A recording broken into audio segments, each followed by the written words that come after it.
Di sini ada beberapa materi yang akan dijelaskan dalam analisis laporan keuangan.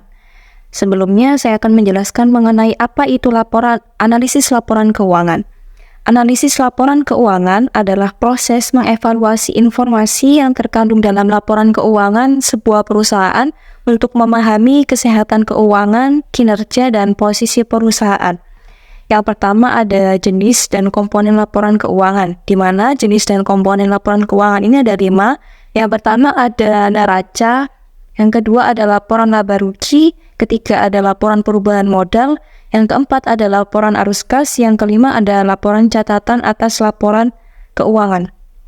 Kemudian ada analisis laporan keuangan secara komprehensif, di mana di sini nanti ada analisis perbandingan laporan keuangan, kemudian ada analisis tren atau tendensi, yang ketiga ada analisis presentase per komponen.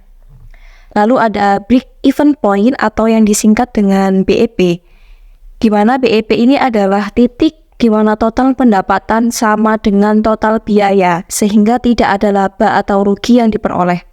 Nah, untuk menghitung BEP ini kita perlu mengetahui 2 jenis biaya. Yang pertama ada biaya tetap atau fixed cost, yang kedua ada biaya variabel atau variable cost.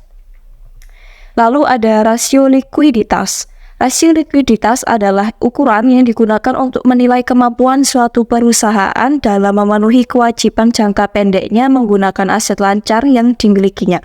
Jenis-jenisnya ada 2, yang pertama ada current ratio, kedua ada quick ratio, yang ketiga ada cash ratio.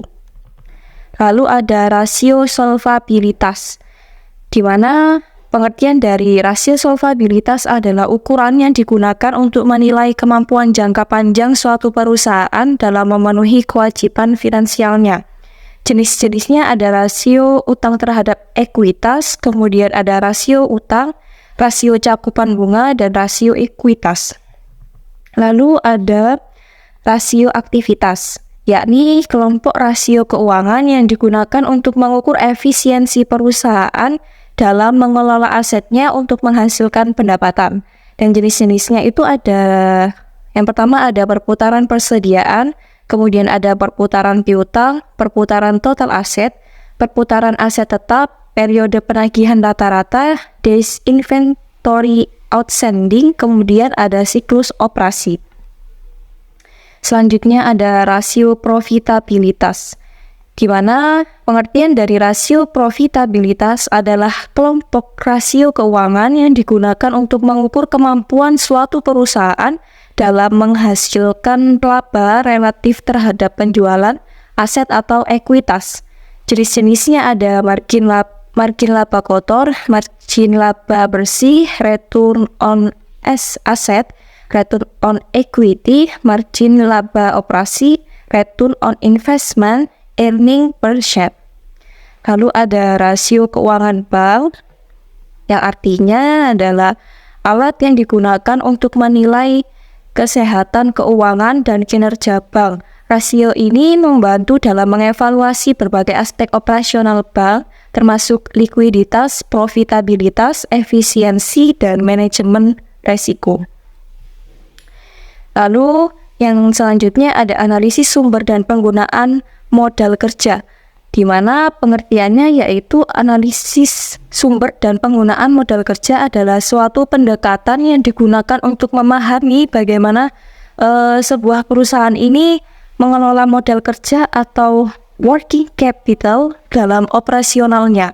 Nah, modal kerja adalah selisih antara aset lancar atau current assets dan kewajiban lancar atau current liabilities, yang menunjukkan kemampuan perusahaan untuk memenuhi kewajiban jangka pendeknya dengan aset yang dimilikinya. Lalu ada analisis perkreditan, yakni proses evaluasi yang dilakukan oleh lembaga keuangan, terutama bank, untuk menilai kemampuan seorang calon peminjam dalam memenuhi kewajiban pembayaran kembali pinjaman atau yang disebut dengan kredit. Nah, proses ini penting untuk mengelola resiko kredit, yaitu resiko di mana tidak terbayarnya kembali pinjaman yang diberikan. Nah, analisis ini juga digunakan untuk menentukan syarat-syarat pemberian kredit seperti jumlah kredit, tingkat suku bunga, dan jangka waktu pembayaran. Lalu yang terakhir ada analisis laba kotor, yang artinya proses evaluasi yang bertujuan untuk memahami seberapa efisien perusahaan dalam menghasilkan laba dari penjualannya setelah ia dikurangi biaya langsung produksi.